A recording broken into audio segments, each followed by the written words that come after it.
మీ car EMI కట్టలేకపోతున్నారా? మీ car EMI మేము కడతాం. ఈ నెంబర్కి కాల్ చేయండి. సార్ మా అక్కకి పెళ్లి అయిపోయింది సార్. మా బావగారు చాలా మంచోరు మేడం. ఓకే, పిల్లలు ఉన్నారమ్మా? ఒక బాబు ఉన్నాడండి, తన పేరు చింటూ. ఓకే. మేము చిన్నతనంలోనే మా తల్లిదండ్రులు మేము కోల్పోయామండి. అప్పటి నుండి మా అక్క మా బావ మా అమ్మ నాన్న ప్లేస్ లో మమ్మల్ని చాలా బాగా చూసుకున్నారు మేడం. నీకే వయసు అప్పుడు అమ్మ నాన్న కోల్పోయావు? నాకు 13 సంవత్సరాలు ఉన్నప్పుడు మా అమ్మ నాన్న చనిపోయారు సార్. ఎలా చనిపోయారమ్మా? యాక్సిడెంట్ లో చనిపోయారు సార్. మరి ఎలా అమ్మా, ఎవరు చూసుకున్నారు అప్పటి నుంచి? అప్పటి నుంచి మా అక్క బావే చూసుకున్నారు సార్. మా బావగారు చాలా మంచోరు సార్. ఇంకా వాళ్ళే అమ్మ నాన్న మమ్మల్ని చదివిచ్చారు సార్. మాకు డ్రెస్సులు కానీ ఎవ్రీథింగ్ మా బావ మొత్తం వాళ్ళిద్దరే. తమ్ముడు డిగ్రీకి వచ్చిన తర్వాతకి ఒక అమ్మాయిని మా ఇంటికి తరచుగా తీసుకొస్తుండేవాడు సార్. ఫ్రెండ్ అని చెప్పి పరిచయం చేపించాడు అనమాట మా అందరికి. ఓకే. కూడా ఓకే సరే ఫ్రెండ్ కదా, అందరు బాగానే ఉంటారు కదా అని చెప్పి వదిలేసాం సార్. ఒక రోజు తీసుకొచ్చి నేను ఈ అమ్మాయిని పెళ్లి చేసుకుంటాను అని చెప్పాడు సార్ సడన్ గా. ఏది 20 years కే? 20 years కదా సార్. మా అక్క చాలా చెప్పి చూసింది సార్, వద్దు నాన్న, నీకు మనకు అమ్మ నాన్న లేరు కదా, మన బావగారు మనని చాలా బాగా చూసుకున్నారు కదా, ఇలా తప్పు చెయ్యకు, నువ్వు జాబ్ చేసుకొని మంచిగా చదువుకుంటాయి కదా, మన ఫ్యామిలీ బాగుంటుందని చాలా చెప్పి చూసాం సార్. ఆ పిల్ల ఎవరు? తమ్ముడు వాళ్ళ క్లాస్మేట్ అమ్మా? అవును మేడం. ఎంతవరకు వచ్చిందమ్మా ప్రయాణం? మేము ఎంత చెప్పినా గానీ మా తమ్ముడు వినలేదు సార్. చెప్పకుండా ఇంట్లో నుంచి వెళ్ళిపోయాడు సార్ మా తమ్ముడు.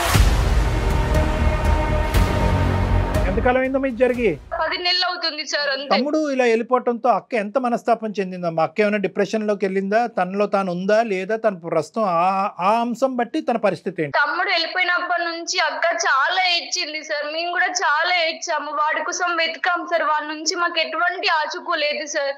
మా తమ్ముడు ఎప్పుడైతే ఇంట్లో నుంచి బయటకు వెళ్ళాడో అప్పటి నుంచి మా అక్క నన్ను టార్చర్ చేస్తుంది సార్. చాలా అనుమానిస్తుంది సార్. నా వల్ల అవ్వట్లేదు సార్. అతను వెళ్ళటం నిన్ను టార్చర్ పెట్టడం ఏంటమ్మా? నువ్వు వాళ్ళ ప్రేమకి ఏమైనా కారణమా? కాదు సార్, తమ్ముడు లేచిపోయాడు కదా ప్రేమించి, నువ్వు కూడా అలానే వెళ్తావు. భయమా? మరి దారుణం తెలుసా సార్. నేను కాలేజ్కి వెళ్ళొస్తే కూడా నా బ్యాగ్ చూస్తుంది సార్, బుక్స్ అన్ని దులుపుతుంది సార్. మా ఫ్రెండ్స్ ఎవరైనా కాల్ స్పీకర్ లో పెట్టి మాట్లాడు, నేను కాలేజ్కి వెళ్ళకపోయినా ఎవరైనా అబ్బాయిలు ఫోన్ చేస్తాను, అబ్బాయి నీకెందుకు కాల్ చేస్తున్నాను, ఒక్కదానే ఉన్నావా క్లాస్ రూమ్ లో, ఇంకెవరు లేరా అని చెప్పి అడుగుతుంది సార్. మా ఫ్రెండ్స్ కు నాతో ఎవ్వరు మాట్లాడట్లేదు సార్. అందరు నన్ను దూరం పెడుతున్నారు సార్. భయపడతారు ఈ అమ్మాయిని ముట్టుకుంటే వాళ్ళకి కరెంట్ షాక్ కొడుతుంది. అంతేకా? నా ఫ్రెండ్స్ అందరూ బయటికి వెళ్ళినాక నన్ను తీసుకెళ్ళట్లేదు సార్. నేను అడిగితే అమ్మ వద్దమ్మా, మీ అక్కకు నీకు దండమ్మ అని చెప్పి అంటున్నారు మేడం. నేను ఇంకేం చెప్పాలి? అడుగడుగునా మేడం. అదేనమ్మా, అడుగడుగునా ఈ అవమానంతో నువ్వు చాలా ఇబ్బంది పడుతున్నావు, అంతేనా తల్లి? అవును మేడం. మరి నీకు పెళ్లి చేస్తానని గానీ సంబంధాలు చూద్దామని గానీ అట్లా ఏమన్నా చెప్తున్నారా అక్క? అలా ఏమి లేదు మేడం. నేను ఫోన్ పట్టుకుని జోక్స్ చూసినా కానీ ఎందుకు అంతగా నవ్వుతున్నావు అని అడుగుతుంది మేడం. టీవీలో ఏమైనా సాంగ్స్ వస్తే ఎందుకు చూస్తున్నావు, లవ్ చేస్తున్నావు అని చెప్పి అనుమానిస్తుంది మేడం. ఇక ప్రతిదీ ఆవిడ కనెక్ట్ చేసేసుకుంటున్నారు. నేను నైట్ టైం లో ఏమైనా వర్క్ ఉంటే చేసుకుంటే ఈ టైం దాకా ఎందుకు మిల్క్ తోటున్నావు, ఏం చేస్తున్నావు బుక్ లో అని చెప్పి అనుమానిస్తుంది మేడం. అంతకు ముందు లేదమ్మా ఇవన్నీ కూడా? ఇవన్నీ ఎప్పుడు లేదు సార్. నేను చాలా బాగా చూసుకునేది. తమ్ముడైతే ఎప్పుడైతే చెప్పకుండా బయటికి వెళ్ళిపోయాడో అప్పటి నుంచి అనుమానించడం సార్. తమ్ముడు ఇప్పుడు కాంటాక్ట్ లో ఉన్నాడమ్మా? మనకి కాంటాక్ట్ లో లేడా శ్రీను? లేడు సార్. తను ఎక్కడున్నాడో మాకు కాంటాక్ట్ మేము చాలా సార్లు వెతికి చూసాం సార్. మాకు అందుబాటులో ఆచూకీ ఏం తెలియదు సార్ వాడి గురించి. ఇప్పుడు అమ్మాయి తరపున ఎవరన్నా ట్రై చేయటం కానీ అట్లా ఏమన్నా చూసారమ్మా? చూసామండి. మాకేం తెలియదని చెప్పారు అందరూ. కాదు కళ్యాణ్ గారు, ఇప్పుడు ఒక చిన్న సంఘటన అంత పీక్ స్టేజ్ కి అనుమానాన్ని క్రియేట్ చేసేస్తుందండి. బాధ్యత నింపేటటువంటి బరువు ఉంటుంది చూడండి. ఎంత పిన్న వయసులో ఒక వ్యక్తి బరువు తీసుకున్న తర్వాత ఆ బరువుని పక్కనుండేటటువంటి భర్త స్వీకరించి చెరి సమానంగా పంచుకున్న తర్వాత ఈరోజు ఆ అమ్మాయి జీవితంలో భరించలేనటువంటి ఒక అంశం ఏదన్నా ఉంది అంటే ఎవరు? వీళ్ళ అక్క గురించి చెప్తున్నాను. అవమానంతో ఒక తల్లిదండ్రులు పడేటటువంటి అవమానం, చిన్నప్పటి నుంచి ఆ వయసు నుంచే బరువు బాధ్యతలు పెంచుకుని ఈ స్థాయి వరకు వచ్చి భర్త చేతి కూడా అంగీకరించి చింటూ అనే చిన్నోడితో పాటు వీళ్ళిద్దరిని కాపాడుకుంటూ వచ్చింది చూడండి. ఇప్పుడు ఏం పెంచావమ్మా? వాళ్ళని గాలికి వదిలేసిన వాళ్ళు బాగుపడి ఉండేవారు. నీ పెంపకంలోనే లోపం ఉందేమ్మా. తల్లిదండ్రులు లేకపోవడం ఒక దురదృష్టం అయితే నువ్వు దగ్గరుండి పెంచడం ఇంకో దురదృష్టం ఏమనేటటువంటి అవమానం. అది అక్కడ జరిగేటటువంటి అవమానంలోంచి వచ్చే భయం, భయంలోంచి వచ్చే అనుమానం. Okay okay. సరే మనము ఇంకా ఏం ఇంకా అంతేనమ్మా. అంటే ఈ అనుమానం అనేటటువంటిది నాకు నచ్చట్లేదు అక్క, దయచేసి నన్ను నమ్ము అని చెప్పి నీ మనసులో ఉన్న బాధను ఎప్పుడైనా అక్కకి ప్రేమగా చెప్పావా? చెప్పడానికి చాలా ప్రయత్నించాను సార్. నువ్వు చేసిన తప్పుకి కప్పు పుచ్చుకుంటున్నావు అంటుంది సార్. ఇంకా చెప్పడం కూడా మానేశాను సార్. కానీ ఒక పాయింట్ టు బి నోటెడ్ కదమ్మా రేవతి, తమ్ముడు ఇలా చేస్తాడని చెప్పి నువ్వు కానీ అక్క కానీ ఎక్కడా కూడా కల్లో కూడా అనుకోలే కదా? అనుకోలేదు సార్. ఓకే, సో అది అందరికీ ఒక పెద్ద షాక్ అయిపోయింది, నీకు కూడా కదా? అవును సార్. నేను ఎందుకనంటే సార్ మా అక్క నన్ను చాలా బాగా చూసుకుంటుంది సార్. ఇప్పుడు అలా ఎవరు సార్ ఇప్పుడు చూసేది? బావ కూడా చాలా మంచోరు సార్. మా తండ్రి స్థానం తీసుకుని నీ చూసుకున్నాను. తమ్ముడు చేసిన పాపం నీకు శాపం అయింది అంతే. మరి ఇప్పుడు బావ పాత్ర ఏంటి నాన్న? అప్పుడు తమ్ముడు ఇట్లా చేయటం వల్ల ఆయన ఎలా ఉంటున్నారు? నీతో అక్కలాగానే బిహేవ్ చేస్తున్నారా, ఆయన నార్మల్ గానే ఉంటున్నారా?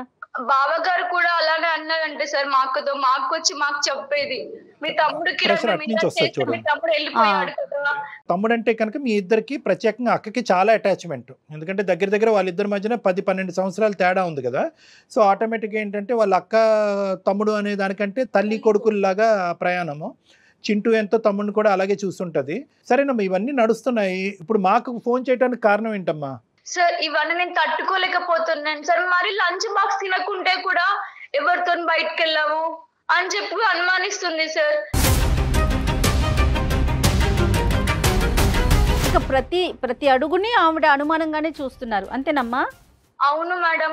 నేను మా అక్క వాళ్ళ బాబు కోసం చాక్లెట్స్ తీసుకొచ్చిన కానీ నీకు ఎవరికి చాక్లెట్స్ ఇప్పుడు వీడి పైన చెప్తున్నావు అని కూడా అంటుంది మేడం. అది అసలు చాలా కష్టం కదా కళ్యాణ్ గారు. అంటే యూజువల్గా ఏంటంటే, అంటే నేను correct me if I'm wrong Revathi, నేను యూజువల్గా ఏంటంటే ఇలాంటి సంఘటన జరిగిన తర్వాత 1-2-3 నెలలు 4 నెలల పాటు అదే ఆలోచనలో ఉండటం వల్ల తీసుకోవాల్సిన జాగ్రత్తలు అన్నీ తీసుకున్న తర్వాత అనుమానాస్పదంగా ప్రవర్తించడం, ఇదేంటంటే అమ్మా నాన్నలు పిల్లల మీద చూపెట్టేటటువంటిది అయ్యి ఉండొచ్చు, అక్క అన్నయ్యలు తమ్ముడు చెల్లెల మీద చూసేటటువంటి. అంటే అరే ఇది ఒక సంఘటన జరిగింది కదా, మళ్ళీ ఇటువంటి సంఘటన ఇంట్లో పునరావృతం కాకూడదని చెప్పి. కానీ ఎక్కడో చోట కొంత ప్రయాణం చేసిన తర్వాత, ఒక 3-4 నెలలు ప్రయాణం చేసిన తర్వాత అడగవలసిన ప్రశ్నలన్నీ అడిగి చెకింగ్లన్నీ చేసిన తర్వాత వాళ్ళకి ఒక నమ్మకం వచ్చి ఇటువంటి అనుమానం అనేది చల్లబడుతుంది. మరి పద్మావతి గారి విషయంలో జరిగిందా లేదా, లేదంటే ప్రతిరోజు మెట్టు ఎక్కి అనుమానం ఇంకో రకరకాల యాంగిల్ షేపుల్లో వెళ్ళిపోతుందా అనేది నువ్వు మాకు చెప్పగలవు. తగ్గుముఖం పడుతుందా, ఇంకా ఎక్కువ అవుతుందా? ఇంకా ఎక్కువ అవుతుంది సార్. ప్రేమ ఉంటే చెప్పుకోవాలి, అనుమానిస్తారా సార్? అదే దాని ఆ పదం కొద్దిగా డెలికేట్ అమ్మా, ఆలోచిద్దాం. పద్మావతి గారితో మాట్లాడితే అది అనుమానమా భయమా ఏంటి అనేది దాని కరెక్ట్ జాగ్రత్త. ఎందుకంటే నువ్వు ప్రేమ అనే చోట అనుమానం అనేది రెండు మ్యాచ్ అవ్వట్లేదు. విపరీతంగా ప్రేమించేటటువంటి అక్క చెల్లెల మీద అనుమానం ఏంటి? అమ్మ నిన్ను అనుమానించేటువంటి ఇంకా ఏ స్టేజ్ లోకి వెళ్ళారు చెప్తే నువ్వు డాక్టర్ గారు అప్పుడు దాన్ని బట్టి ఏం చేయాలనేది ఆలోచిద్దాం. రేవతి, బహుశా అనుమానం అనేటటువంటి పదం కరెక్ట్ కాదేమో, ఇక్కడ అతి జాగ్రత్త అనేటటువంటి పదం వాడాలేమో, లేదంటే అతి భయము, దాంట్లోంచి వచ్చే అతి జాగ్రత్త అనేటటువంటి భయం. నీకు అది కాస్త ఏంటంటే ఆవిడ అతి జాగ్రత్త కాస్త నీకు ఉక్కిరి బిక్కిరి చేస్తుంది కాబట్టి నువ్వు దానికి అనుమానం అనే పదాన్ని వాడుతున్నావేమో. సరే, నీకు ఏది కన్వీనియంట్ అయితే అది కన్వీనియంట్, కానీ ఎంతవరకు నీకు ఇబ్బందిగా ఉందమ్మా ఈ ప్రవర్తన? సార్ నేను బాత్రూమ్ లో ఎక్కువసేపు ఉన్నా కానీ ఎందుకు అంతసేపు ఉంటాను వాష్రూమ్ లో, ఫోన్ తీసుకెళ్ళామని కూడా అంటుంది సార్. నేను ఇంకేం చెప్పాలి సార్? నీ ఫోన్ చెక్ చేస్తుందమ్మా? నా ఫోన్ మా అక్క దగ్గరే ఉంటుంది సార్. అలా అనుమానిస్తున్నా అని చెప్పి కూడా ఫోన్ ఇచ్చాను సార్. నా పాస్వర్డ్స్ అన్ని తెలుసు సార్. కాలేజ్కి డ్రాప్ ఆఫ్ అండ్ పికప్ ఎలాగమ్మా నీది? నేను ఒక్కదాన్నే వెళ్తాను సార్. ఇంటికి వచ్చాక ఎటువంటి ప్రశ్నలు వర్షం కురుస్తుంది అనే భయం ఉంటుందా కాన్స్టెంట్ గా నీకు ఫియర్? నాకు ఇంటికి వెళ్ళామంటే చాలా భయం వేస్తుంది సార్. కాలేజ్ అయిపోయి ఇంటికి వెళ్ళడానికి చాలా టైం తీసుకొని భయపడుకుంటూ వెళ్తాను సార్. ఈ రోజు ఏమంటుందో మళ్ళీ ఇంకెంత బాధపడాలో అని చెప్పి నా బ్యాగ్ కూడా చెక్ చేసింది సార్. నేను ఏం చెప్పాలి నాకు అర్థం అవ్వట్లేదు సార్. మరి కాదు నాన్న, నువ్వు ఎందుకు అక్క ఇట్లా బిహేవ్ చేస్తున్నావు అని అట్లా ఏమన్నా నువ్వు ఒకసారి అడిగావా? అడిగాను మేడం, చాలా అడిగి చూసాను కానీ నా మాట వినిపించుకోవట్లేదు మేడం. బావతో చెప్తే ఎలా ఉంటుందో, బావ అక్క ఇలా ప్రవర్తిస్తుంది, నాకు ఆ ఉద్దేశం లేకపోయినా ఇటువంటి ఆలోచన నాకు ఇబ్బందికరంగా ఒక్క మాట చెప్పలేకపోయావా?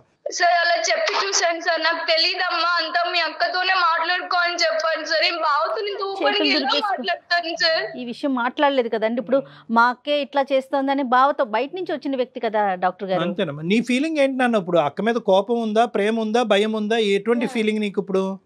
నాకు మా అక్క అంటే చాలా ప్రేమ సార్. కాకపోతే మా అక్కనే మాటలు తీసుకోలేకపోతున్నాను సార్.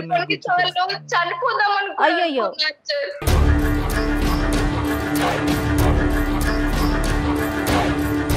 అదేం కాదులే అమ్మ రేవతి, ఇది బేసిక్ మిస్అండర్స్టాండింగ్. బహుశా అక్క పాయింట్ ఆఫ్ వ్యూలోంచి ఏంటి అనేది మనం ఒకసారి ఆలోచించగలిగితే కనుక ఇష్యూని రిజాల్వ్ చేయొచ్చు. నీ పాయింట్ ఆఫ్ వ్యూలోంచి అనుమానం, కానీ వాస్తవానికి అక్క మనసులో ఏం పరిగెడుతుంది అనేది కూడా మనం కనుక్కోవాలి. ఒకసారి మరి అక్కకి లైన్ కనెక్ట్ చేయమా, చెప్పు ఇట్లా మేము ఉన్నామని చెప్పి, ఓకే మేడం దాన్ని చెప్తాను. మాట్లాడదాం.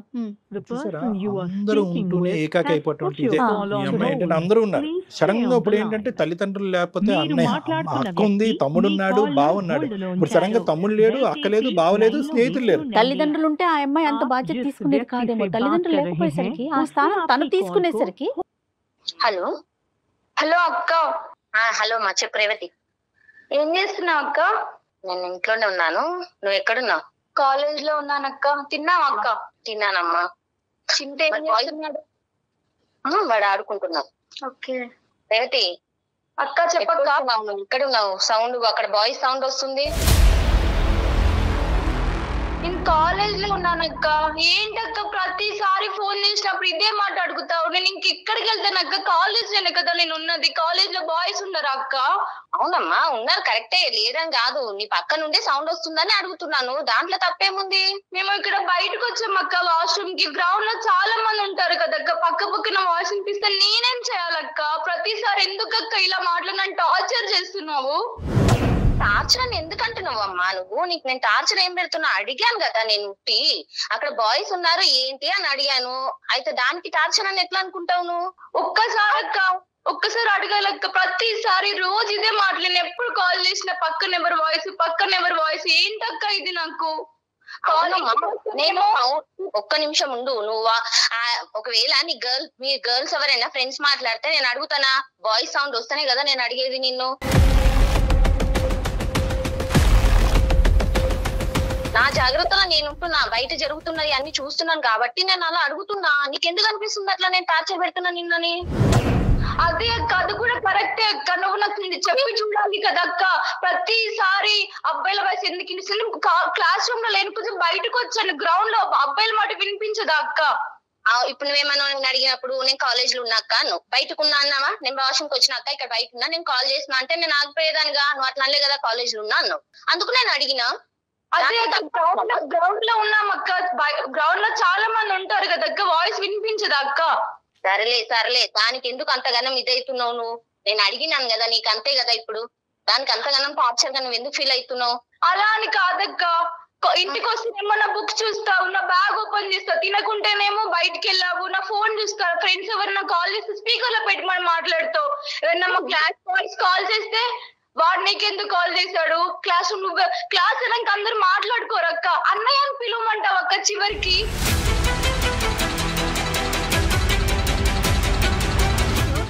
అలా ఎలా పిలుస్తారు అక్క క్లాస్ అబ్బాయిలని? చెప్పు నువ్వే ఒకసారి. ఒకసారి ఆగమ్మా, నువ్వు అన్ని కానీ అసలు ఎందుకు అట్లా మాట్లాడుతున్నావు? నువ్వు ఇంటికి రా, ఇంటికి వచ్చినాక మాట్లాడదాం. ఇవన్నీ ఫోన్ లో ఎందుకు మాట్లాడుతున్నావు ఇప్పుడు?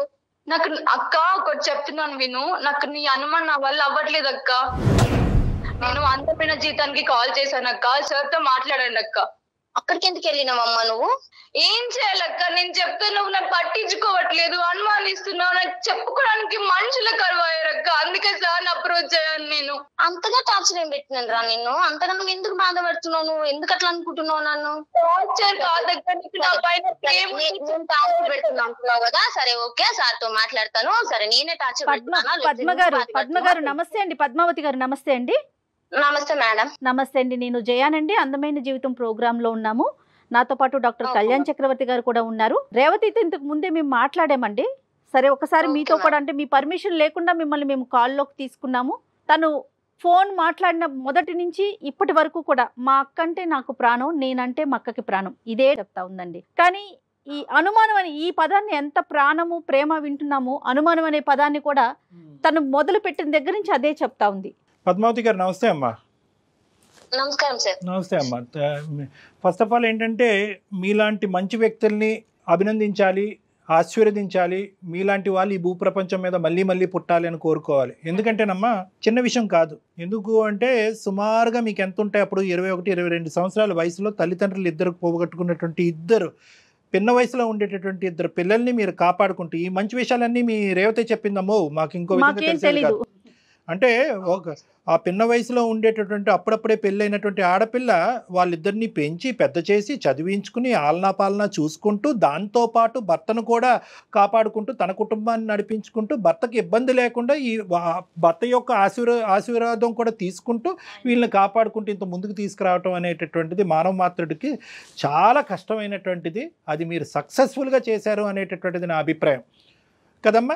సో ఫస్ట్ ఆఫ్ ఆల్ నేను ఏంటంటే అందు గురించి ఫస్ట్ మీరు కొద్దిగా చల్లబడతారని చెప్పి మీలో ఉండేటటువంటి 4 గొప్ప గుణాలను నేను చాలా రేర్గా చూసేటటువంటి గొప్ప అంశాలని మీకు నేను మళ్ళీ విడమర్చి చెప్పడం అనేది జరుగుతుంది. దానికి మీకు అభినందనలు. చాలా సంతోషం అమ్మా మీలాంటి వ్యక్తులతో మాట్లాడటం అనేటువంటిది. రేవతి గారు ఈరోజు మాకు ప్రధానంగా కాల్ చేయడానికి ప్రధానమైనటువంటి అంశం ఏంటంటే అక్క ప్రేమ కరువయ్యిందో లేదంటే అక్క అంటే నాకు ఇష్టం లేదనో అక్క అంటే కోపంగా ఉందనో మా ఇద్దరి మధ్య ప్రేమ ఇదివరకు ఉండేది ఇప్పుడు తెగిపోయిందనే ఉద్దేశం అన్నది కాదు. ప్రేమ అనేటటువంటిది ఈరోజు అవరోధులు దాటి అంటే పరిధులు దాటి ఇంకో లెవెల్కి వెళ్ళిపోయిందండి. ఆ ప్రేమ అనేటటువంటిది కాస్త దాని యొక్క మీనింగ్ మారిపోయి అనుమానం అనేటటువంటి ఏరియాలోకి వెళ్ళిపోయింది అని చెప్పి ఆ అమ్మాయి బాధపడుతుంది. ఇది అనుమానం అంటారా జాగ్రత్త అంటారా ఏమిటి అసలు మీకు జరుగుతుంది? అందులో ఏంటంటే ఆ అమ్మాయి చెప్పటమే కాకుండా ఇప్పుడు మేము లైవ్లో కూడా విన్నాం పక్కన బాయ్స్ మాట వినిపిస్తూ ఉంటే కనుక అబ్బాయిల మాట ఎందుకు వినిపిస్తుంది? నువ్వు క్లాస్ రూమ్లో ఉన్నాను అని అన్నావు కానీ గ్రౌండ్లో వాష్రూమ్ దగ్గర లేనన్నావు కదా, నువ్వు చెప్తే కరెక్ట్గా చెప్పాలి కదా. నేను ఈ మాత్రం అనేటటువంటి దానికి నువ్వు అంత రియాక్ట్ అవ్వాల్సినటువంటి అవసరం ఏంటంటే మీరు మాట అంటున్నారు ఆ అమ్మాయికి ఇబ్బందిగా ఉంటుంది, ఆ అమ్మాయి ఇబ్బంది పడటం వల్ల అమ్మాయి రియాక్ట్ అవుతుంది. అసలు ఏం జరుగుతుంది మీ ఇద్దరి మధ్యన? ఇప్పుడు మీరు విన్నారు కదా సార్, జస్ట్ నేను తనని అడిగాను ఏమని ఎక్కడ ఉన్నావు అమ్మా అంటే కాలేజ్ లో ఉన్నాను, పక్కన వాయిస్ వస్తుందని అడిగాను సార్. నేను కాదనట్లేదు, ఎందుకంటే నేను జాగ్రత్తగా ఆల్రెడీ మా తమ్ముడు ఆల్రెడీ మ్యారేజ్ చేసుకున్నాడు సార్. నేను ఇంత కష్టపడి ఇంత పెంచి ఇంత చేసినా గానీ వాడు నా మాట వినకుండా వెళ్ళి ఒక అమ్మాయిని మ్యారేజ్ చేసుకున్నాడు. వాడంటే సరే చేసుకున్నాడు, బాయ్ వాడు ఎట్లాగైనా ఇది చేసుకుంటాడు, మనకి వాడికి వదిలేసినాను. కానీ మా ఆడపిల్ల కదా సార్, రేపు ఇట్లాంటి పరిస్థితి వస్తే రేపు ఒక మంచోడు ఉండొచ్చు మంచోడు ఉండకపోవచ్చు. నేను పడింది జాగ్రత్త తన కోసమే, ఇన్నేళ్ళు నేను పెంచి సాధిందా అని ఇప్పుడు ఎందుకు సార్ నేను ఆమెకు టార్చర్ ఇస్తాను? పాయింట్ టు బి నోటెడ్ అమ్మా, మంచి మాట మీరు అన్నారు. ఎందుకంటే ఇక్కడ ఒక చిన్న యుద్ధం జరుగుతుంది. అంటే ఏంటంటే ప్రేమ వల్ల నాకు వచ్చేటటువంటి హక్కులు, పెంచటం వల్ల నాకు వచ్చేటటువంటి హక్కులు అనేటటువంటి విధంగా నా బిడ్డల్ని నేను కాపాడుకోతే, నేను బిడ్డే అంటానమ్మా, నేను నీ చెల్లి అన్ను నీ బిడ్డ అంటాను, నీ బిడ్డను కాపాడుకునేటటువంటి హక్కు నాకు ఉంది అనేటటువంటి పదాలు మీరు అంటున్నారు. కానీ ఆ అమ్మాయి ఏమనుకుంటుంది అంటే కనుక తమ్ముడు అలా వెళ్ళిపోవటం అనేటటువంటిది అక్కకి ఎంత బాధగా ఉందో నేను ఇంకో అక్కగా నేను అంతే బాధపడుతున్నాను. తమ్ముడు అలా వెళ్ళిపోవటం వల్ల నేను ఇంకొక 2 ఆకులు ఎక్కువ తిని నేను ఒక 2 అతిగా నేను నా గురించి ఎక్కువ జాగ్రత్త పడతానే కానీ మళ్ళీ మా అక్కకి మళ్ళీ ముళ్ళుతో నేను గుచ్చుతానా, మా అక్కని బాధ పెడతానా, ఈ ప్రేమను నేను చంపుకుంటానా అనేటటువంటిది ఆ అమ్మాయి వర్జన్. సో ఇక్కడ ఏంటంటే మీరు జాగ్రత్త పడటం అనేటటువంటిది ఎంతవరకు ఆ అమ్మాయిగా కూడా సైకలాజికల్గా తనే ఎక్కువ జాగ్రత్త పడుతుంది. ఇంక ఈ ప్రత్యేకమైనటువంటి జాగ్రత్తను కాస్త అనుమానం, అవమానం, తర్వాత టార్చర్ అనే పదాలు వాడేస్తుంది అనమాట ఆ అమ్మాయి ఇప్పుడు. కాదండి పద్మావతి గారు, జాగ్రత్తగా ఇప్పుడు డాక్టర్ గారు చెప్పినట్లుగా నిజంగా మిమ్మల్ని తల్లితోనే పోల్చాలి. మీరు బిడ్డల్ని చాలా కంటికి రెప్పలాగా కాపాడుకుంటున్నారు, జాగ్రత్తగా చూసుకోవాలి. కానీ అతి జాగ్రత్త అనే విషయం చాలా అతిగా చేస్తున్నారు మా పెద్దలు అనే ఫీలింగ్ పిల్లలకు కలగకూడదు కదా. తను ఆ సిచ్యువేషన్ లో ఉంది చెల్లి అంటే రేవతి. అంటే ఇక్కడ ఏంటంటే ఇప్పుడు మీ వర్జన్ మేము వినాలి అనుకుంటున్నాం పద్మావతి గారు. అంటే తమ్ముడు అనేటటువంటిది, అంటే మీ తమ్ముడు దగ్గర మీకంటే ఒక 10 సంవత్సరాలు చిన్నవాడు, మీ కొడుకు లాంటి వాడు చింటూతో సమానం, మీ అబ్బాయి చింటూతో సమానంగా పెంచుకున్నటువంటి వాడు 20 సంవత్సరాలు వచ్చేటప్పటికి ఒక అమ్మాయిని ప్రేమించి ఇంట్లోంచి వెళ్ళిపోవటం వల్ల మీరు ఎటువంటి అవమానాలు, ఎటువంటి బాధలు మీరు భరించేటటువంటి పరిస్థితి వచ్చిందని దాన్ని బట్టి మనకు అర్థమవుతుంది మీరు ఎందుకు ఈ లెవెల్కి వెళ్ళారు. మా అమ్మ చిన్నప్పుడే వాళ్ళు చిన్నగా ఉన్నప్పుడే మా అమ్మ చనిపోతే వాళ్ళని ఎంతగా నేను నా భర్తను ఒప్పించుకొని చేసి నేను వాళ్ళని పెంచాను సార్. అసలు ఇది చాలా గొప్ప విషయం అండి. దీంట్లో అసలు ఎటువంటి సందేహం లేదు. ఇప్పుడు మీరు ఆవిడ పెంచడం వేరు డాక్టర్ గారు, వచ్చిన అతన్ని కూడా సర్ది చెప్పుకొని అంతే కదా, ఇద్దరు పిల్లలు కదా, ఒకళ్ళు కాదు కదా, చెల్లి తమ్ముడు ఇద్దరిని పెంచాలంటే అతని సహాయం ఎంత కావాలి, దానికి అతన్ని ఎంతగా ఒప్పించాలి ఈ అమ్మాయి. అమ్మ అది మీ పెళ్ళి అయిన తర్వాత అమ్మ నాన్న చనిపోయారా, పెళ్లికి ముందా? అమ్మ నా పెళ్ళయ్యాక చనిపోయారు సార్. మీ భర్త దగ్గర నుంచి ఎక్కడ మీకు రెసిస్టెన్స్ రాలేదమ్మా? మీ మాటకు అడ్డొస్తున్నాను, ఎక్కడ రెసిస్టెన్స్ రాలేదా మీ వారి నుంచి? ఇదేంటి మన జీవితం మనం చూసుకుందాం, వాళ్ళిద్దరు ఎందుకని ఎప్పుడు రాలేదా? సార్ వచ్చాయి సార్, ఎన్నో వచ్చాయి, కానీ వాళ్ళకి ఎవరు లేరు కాబట్టి నేను నా భర్త నొప్పించుకొని నా భర్తతో మాటలు పడుతూ పిల్లల్ని సాదుకుంటూ వచ్చాను సార్. నేను ఇప్పటి వరకు ఇంత పెద్దగా చేసింది అందుకే సార్, ఎందుకంటే అమ్మ నాన్న ఉంటే నాకు ఇలాంటి పరిస్థితి ఉండేది కాదు. ఎప్పుడో ఒక్కోసారి అంటారు కదా సార్, భర్త అయినా గానీ మామూలుగా. కానీ అయినా కానీ నా భర్త అన్నా కూడా మళ్ళీ దగ్గరికి తీసుకొని మళ్ళీ చూసేవాడే గానీ పిల్లల్ని మాత్రం ఏం అనేవాడు కాదు. మాత్రం ఇప్పటికి support అడగండి, చేయడం మీరు great రేవతిని అడగండి, ఒక్క రోజన్నా ఏమన్నా అన్నారేమో అడగండి. లేదు, అతని నుంచి ఏం కంప్లైంట్ ఏం లేదమ్మా మనకి. అతను ఏదో అన్నాడు. అంతే సార్, ఏదున్నా మా ఇద్దరి మధ్యలో ఉండేది, మేమే అనుకునేది, మేమే మళ్ళీ ఇదయ్యేది. పిల్లల్ని మాత్రం మంచిగా చదివిస్తూ చేస్తూ మేమిద్దరం కష్టపడుకుంటూ మేము వాళ్ళని చదివించుకుంటూ మేము ఇంతవరకు తెచ్చాం సార్. వాళ్ళ అమ్మ నాన్న చనిపోయినాక వీళ్ళని మేము సాధినాం. నా బిడ్డల్లాగా చదువుకున్నాను నేను. ఒక్క కొడుకుతోటే ఆగిపోయినా, ఎందుకంటే చాలు వీళ్ళు ఉన్నారు ఇంకా వద్దు అని చెప్పి సూపర్ అండి, నా సూపర్. భర్తకు అలా చెప్పి కూడా నేను ఆగిపోయినాను సార్. రియల్లీ గ్రేట్ అండి పద్మావతి గారు, నిజంగా అండి, నిజంగా. కానీ ఇక్కడ ఏంటంటే మీ యొక్క త్యాగం కంటే నీ భర్త యొక్క త్యాగాన్ని మనం కొనియాడాలమ్మా. ఎందుకంటే నిజంగా ఒక బయట నుంచి వచ్చినటువంటి మీ కుటుంబంతో ఎటువంటి సంబంధం లేనటువంటి వ్యక్తి ఏదో అడపా కొన్ని కొర్రీలు వేయచ్చు, ఇదెందుకు మనకు తలకాయ నొప్పి అనేటటువంటి విధంగా అనొచ్చు. కానీ ఫైనల్గా అతను యాక్సెప్ట్ చేసి ఫైనాన్షియల్గా సపోర్ట్ చేస్తూ వాళ్ళని చదువు, ఆహారం అన్నీ కూడా ప్రొవైడ్ చేసినటువంటి ఒక గొప్ప వ్యక్తి. నిజంగా మీతో ఎంత మాట్లాడుతున్నావు అతనితో ఇంకో 2 నిమిషాలు ఎక్కువే మాట్లాడాలేమో. కానీ ఈ అబ్బాయి వెళ్ళిపోయిన తర్వాత పరిస్థితి ఏంటమ్మా? మీ తమ్ముడు ఇంట్లోంచి పారిపోయిన తర్వాత అతని యొక్క రియాక్షన్ ఏంటి? మీ హస్బెండ్ యొక్క రియాక్షన్? మా హస్బెండ్ తో చాలా ఇదయ్యాను సార్, చెప్పుకోలేను సార్ నేను. ఎందుకు అంటే చిన్న పిల్లల నుండి నువ్వు చూసుకుంటూ వస్తే నీ మీద నిన్ను తన్ని ఎట్లా పోయిండ్రో మంచిగా అయిందా అన్న మాటలు గాడికించి ఎన్నో ఉన్నాయి సార్. నేను ఇప్పుడు ఏం చెప్పుకోలేను, ఎందుకంటే ఈ నా భర్త నన్ను అన్నాడని రేవతికి తెలిస్తే రేవతి ఇంకా ఇదవుతుంది. ఆమె ఆడపిల్ల, అరే మా అక్కకి ఇంత బాధ అవుతుందని రేపు తనేమన్నా అయింది అనుకో, నేను చేసిన దానికి ఏం వాల్యూ ఉండదు సార్. ఇంత పెంచి ఇంత చేసి నేను రేపు ఆ పిల్లకి ఏమన్నా అయ్యింది అనుకో, ఇంకా నేను ఇంతగానం చేసి నేను వేస్ట్ సార్. అంతేగా, ఇప్పుడు మీరు చెప్పారంటే అటు బావ మీద ఉన్న గౌరవం తగ్గొచ్చు అమ్మాయికి, ఇన్ని రోజులు చూసింది తగ్గిపోతుంది కదా. అలా ఎందుకు నేను అంతకు ముందు ఎక్కువ అని అడిగేదాన్ని కాదు సార్ నేను. ఎందుకంటే పిల్లల్ని మామూలుగా క్యాజువల్ గా వదిలేసేదాన్ని, అంతగా ఇచ్చేసేదాన్ని కాదు.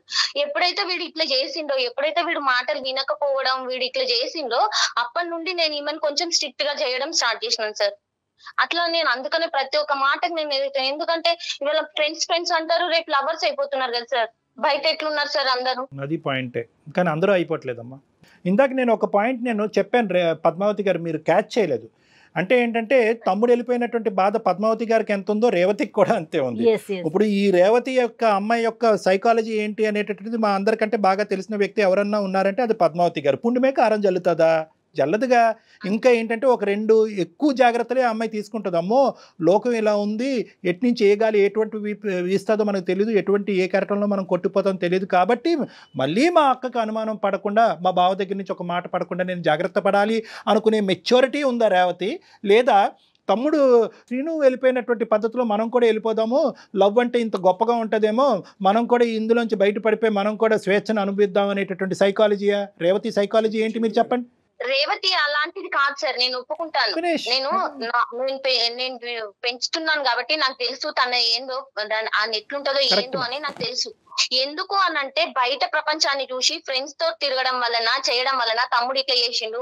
ఒకవేళ ఇట్లా కూడా అనుకోవచ్చు కదా సార్, నేనుండి మా అక్కకు బరువు ఎందుకు, నేను కూడా ఎవరైనా చూసుకొని వెళ్ళిపోతాను అనుకోవచ్చు కదా సార్ మనసులో. భయం నుంచి వచ్చేటటువంటి ఊహాజనకమైనటువంటి ఆలోచనలు చాలా ప్రమాదకరం అమ్మా. వాటికే మనం యూజ్ చేసేటటువంటి పదం అనుమానం.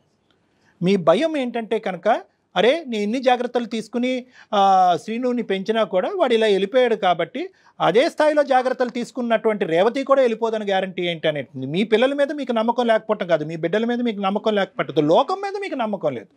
ఈ గెద్దల్లాగా తనుకుని పోతారేమో అనేటటువంటి భయం. కానీ ఒకటి గుర్తుపెట్టుకోండి, ఇప్పుడు ఉండేటటువంటి మన లోకం, ఇప్పుడు ఉండేటటువంటి ప్రపంచం ఇప్పుడు కానీ అప్పుడు కానీ ఎప్పుడు కానీ ప్రపంచాన్ని మార్చలేము. మనం కన్నటువంటి మనం నమ్మకాన్ని మనం ఎప్పుడు కాపాడుకుంటూ ఉండాలి. మీ నమ్మకం ఒకసారి దెబ్బతింది, కానీ ప్రతిసారి ఆ నమ్మకం దెబ్బతింటుందా? ప్రతిసారి మీ పెంపకం తప్పుదో పడుతుందా? ఇదంతా వాడు అలా వెళ్ళిపోవటం వల్ల ఈరోజు మీ పెంపకంలో లోపం అని అనుకోవాలా? కాదు. ఇక్కడ మీ పెంపకాన్ని వేలెత్తి చూపెట్టడానికి లేదు, అక్కడ లోకం వైపు వేలెత్తి చూపెట్టడానికి లేదు. ఈ 2 అంశాలని మనం మార్చలేము, అవి ఎప్పుడు ఫిక్స్డ్ పాయింట్సే. ఎటొచ్చి ఏంటంటే కనుక క్యారెక్టర్స్ని అర్థం చేసుకోవటం అనేది చాలా ఇంపార్టెంట్. మీ అమ్మాయి చుట్టూరు 100 మంది రాక్షసులు ఉండొచ్చు, 100 మంది ఆకతాయిలు ఉండొచ్చు, 100 మంది ప్రేమికులు ఉండొచ్చు, 100 ప్రపోజల్స్ వచ్చి ఉండొచ్చు. రేవతిని ఇందాక మనం ఒక పాయింట్ అడగలేదు, ఎంతమంది అమ్మ వయసున్న ఆడపిల్లలు నీ దగ్గర ఎంతమంది అమ్మ చూడటానికి అందంగా ఉంటావో, చదవటానికి బాగా చదువుతావో, లేదంటే మంచితనాన్ని చూసి ఎంతమంది వచ్చి నిన్ను ప్రపోజ్ చేశారమ్మా అని మనం అడగలే. కానీ చాలామంది చేసుంటారు ఆ వయసులో ఉన్న ఆడపిల్లకి.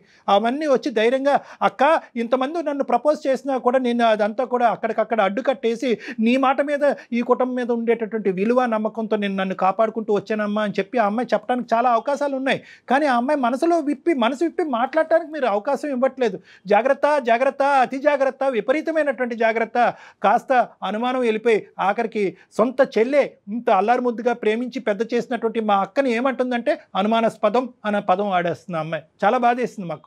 సార్ ఒక్క నిమిషం సార్, చెప్పమ్మ రేవతి. మా తమ్ముడు వెళ్ళినప్పుడు కూడా మా అక్క ఎంత బాధపడిందో, మా బావకి ఎంత నచ్చ చెప్పుకుందో, తను ఎంత అనుభవించింది నేను చూసాను సార్. తన బాధ నాకు తెలుసు, ఎందుకు చేస్తాను సార్. కానీ మా అక్క నుంచి ఇలాంటి మాటలు నేను ఎప్పుడు ఎక్స్పెక్ట్ చేయలేదు సార్. తీసుకోలేకపోతున్నాను సార్. అక్క ఎన్ని మాటలు అన్నా, ఎన్ని అనుమానాస్పదంగా ఎన్ని అవమానాలు చేసినా కూడా at the end of the day ఆ సారాంశం, ఆ సమరీ ఏదన్నా ఉందంటే అది ప్రేమ. అంతే, ప్రేమ.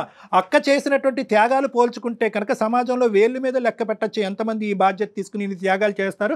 అక్కతో పాటు సరి సమానంగా ప్రయాణం చేసేటటువంటి బావ, వాళ్ళిద్దరు దేవుళ్ళు లాంటి వాళ్ళు నీకు. వాళ్ళిద్దరి దగ్గర నుంచి వాళ్ళిద్దరి దగ్గర నుంచి వచ్చేటటువంటి అంటే నేను ఏమంటున్నానంటే కొంచెం అలా చెప్పండి సార్. అలా చెప్పే వాళ్ళు లేకుండా కూడా నా మీదకి ఏమైనా అక్క అనుమానం పడుతున్నావు అని, నేను బుక్స్ చెక్ చేస్తున్నానని, అవి చూస్తున్నానని. ఏంటంటే ఒక చెడు ఒక మంచి మధ్యన న్యాయం చెప్పడం చాలా ఈజీ అమ్మా. కానీ ఇంతమంది మంచి మనుషుల మధ్యన న్యాయం చెప్పడం నాకు చాలా కష్టంగానే ఉంది. పద్మావతి కరెక్టే, రేవతి కరెక్టే. రేవతి క్యారెక్టర్ వైజ్ చాలా కరెక్ట్, పద్మావతి పెంపకంలో సూపర్ హిట్. సో వీళ్ళిద్దరి మధ్యన నువ్వు తప్పు నువ్వు ఒప్పు అని అనట్లేదు. ఎవరికి వాళ్ళు ఒకరినొకరు అర్థం చేసుకుని ఆ మెట్టు తగ్గితే కనుక పాత ప్రేమలు మళ్ళీ చిగురిస్తాయని అంటున్నాను. ఇక్కడ ప్రధానంగా ఏంటంటే సమాజం మీద పోయినటువంటి నమ్మకం కాస్త మీ ఇద్దరి మధ్యన పోకూడదు. ఆ ప్రేమ కాస్త అతి ప్రేమగా మారిపోతుంది. మీ ఇప్పుడు ఏమైంది, ప్రధానంగా జరిగినటువంటి అంశం ఏంటి? శ్రీనుని చాలా జాగ్రత్తగా పెంచారు, అల్లారు ముద్దుగా పెంచారు, వాడికి ఏ కష్టం నష్టం రాకుండా పెంచారు. కానీ ఏమైంది, బయట నుంచి వచ్చేటటువంటి ఒక శక్తి, ప్రేమ అనేటటువంటి శక్తి తెలిసి తెలియనటువంటి వయసులో అన్ని తన్నుకుని వెళ్ళిపోయింది. కాబట్టి మీకు అపనమ్మకం ఎవరి మీద క్రియేట్ అయింది? సమాజం మీద క్రియేట్ అయింది. ఆ అపనమ్మకం కాస్త ఎక్కడి వరకు వచ్చిందంటే రేవతి వర్సెస్ పద్మావతి మధ్యన వచ్చేసింది. కాబట్టి మీ ఇద్దరి మధ్యన నమ్మకం పెరగాలి అంటే, ఇద్దరు మంచి మనుషుల మధ్య నమ్మకం పెరగాలి, ఆ పాత అక్కా చెల్లెల్లాగా మీరిద్దరు కొనసాగాలి అంటే కనుక ప్రధానంగా కావాల్సింది ఏంటంటే మీరిద్దరూ ఎవరి బాధలేంటి, ఎవరి బలాలేంటి, ఎవరి బలహీనతలు ఏంటంటే ఓపెన్ గా ఇదివరకు ఎలా మాట్లాడుకున్నారో అలా మాట్లాడుకోవాలి. ఆవిడ అనుమానంగా మాట్లాడుతుంది, అదిగో నువ్వు కూర్చుంటేనే అనుమానిస్తున్నావు అని చెప్పి అక్కని తప్పించుకునేటటువంటి పద్ధతిలో మీరు వెళ్ళిపోతున్నారు. మా అక్క పైన ఎటువంటి కోపం లేదు సార్. అతి ప్రేమ వల్ల చెప్పే విధానం నాకు నచ్చట్లేదు సార్.